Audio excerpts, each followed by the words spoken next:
সন্ধ্যায় আমাদের পঞ্চায়েত সমিতি কর্মাধ্যক্ষ আমাদের দলের নেতা খয়রুল কোলেহাট 2 দক্ষিণ গাজীপুরে ওখানে একটা মিটিং করতে আসে।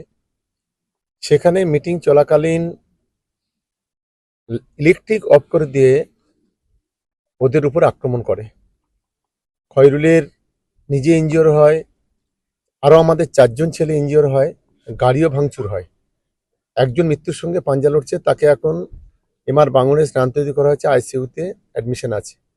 এই ঘটনা ঘটার পর আমরা জিরানগাছা হসপিটালে আসি এবং সেখান থেকে কোলেহাট থানায় আমরা এফআইআর এর জন্য এখানে আসি। এখান থেকে এফআইআর করে যখন আমরা ফিরছি, থানা থেকে 500 থেকে 700 মিটারের মধ্যে আমার গাড়ি লক্ষ্য করে বোম চাষ করে। সেই গাড়ি আমার গাড়িটা এগিয়ে চলে যায়, পিছনের গাড়িতে বোমটা লাগে এবং গুলিও চালায়। এবং আমরা সঙ্গে সঙ্গে কিছুটা ওই সিটের সাইডে আমরা আত্মরক্ষা করি। তারপর সঙ্গে সঙ্গে থানায় ফোন করি, বড়বাবু সঙ্গে পুলিশ বাহিনী নিয়ে সেখানে উপস্থিত হয়। পরবর্তীকালে সেখান থেকেও আরো 2খানা লাইভ বোমা সেখান থেকে পুলিশ রিকভার করে। সম্পূর্ণ আইএসএফ আশ্রিত সমাজ বিরোধীরা নওশাদ সিদ্দিকী একটা ভণ্ড পীর, সেই পীরের উস্কানিতে এই ধরনের আমাদের উপরে আক্রমণ করছে। লক্ষ্য একটাই, ভাঙড়ের মাটিতে যখন আমরা চোখে চোখ রেখে লড়াই করছি গণতান্ত্রিকভাবে, আমাদের লড়াইটাকে স্তব্ধ করে দেওয়ার জন্য, আমাকে খুন করার জন্য এই ধরনের একটা পরিকল্পনা আজকে নিয়েছিল।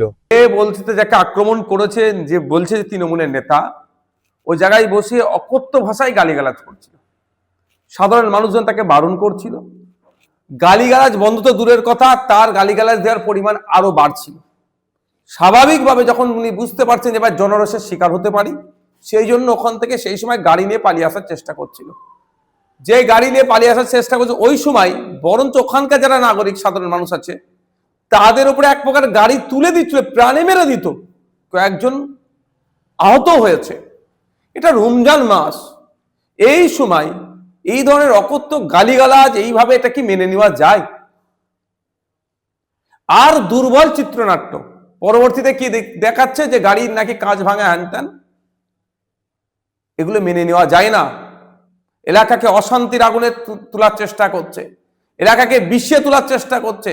এই শওকত মোল্লা সাহেবের কথা শুনে মনে হয় এই এলাকাকে উত্তপ্ত করার চেষ্টা করছে। আর যেখানে হচ্ছে এই পবিত্র রমজান মাসে মানুষ তখন কেউ তারাবির মুখী হচ্ছে, কেউ ইফতার করে বাজারমুখী হয়েছে, সেই সময় এই অশান্তি পাকিয়ে তুলছে। আমি প্রশাসনকে বলবো নিরপেক্ষতা বজায় রেখে তদন্ত হোক, এই কর্মকাণ্ড কোনোভাবে বরদাস্ত করা যাবে না। আইএসএফ এর কর্মী এই ধরনের নোংরামির সাথে যুক্ত ছিল না, থাকবেও না। আমরা বারবার মার খেয়েছি, আমরা হজম করেছি, আমরা বারবার একটা কথাই বলেছি, আমরা সমাজ ব্যবস্থা পরিবর্তনের জন্য রাজনীতিতে এসেছি। ক্ষমতা দখল আমাদের মুখ্য উদ্দেশ্য নয়, সেই জন্য আমরা এগুলোকে ইগনোর করেছি। আমরা এতবার মার খেয়েছি, এতবার জেল কেটেছি, একটা প্রমাণ দিতে পারবে যে আমাদের ছেলে মেরেছে ওখানে? একটা প্রমাণ দিক। তৃণমূলের এই সমাজের সমাজ বিরোধীদের নিয়ে যারা রাজনীতি করছে তাদের পায়ের নিচে মাটি নাই। ক্যানিং পূর্ব, ক্যানিং পশ্চিম, গোসাবা, বাসন্তী, হাড়ুয়া, মিনাকা, রাজারহাট, নিউ টাউন অত্র এলাকা থেকে লোক নিয়ে এসেও ঘটপুকুর চত্বর এলাকায় যে মিছিল করেছিল ভরাতে পারেনি। কাদের পায়ের নিচে মাটি নেই সেটা বাংলার মানুষ জানে।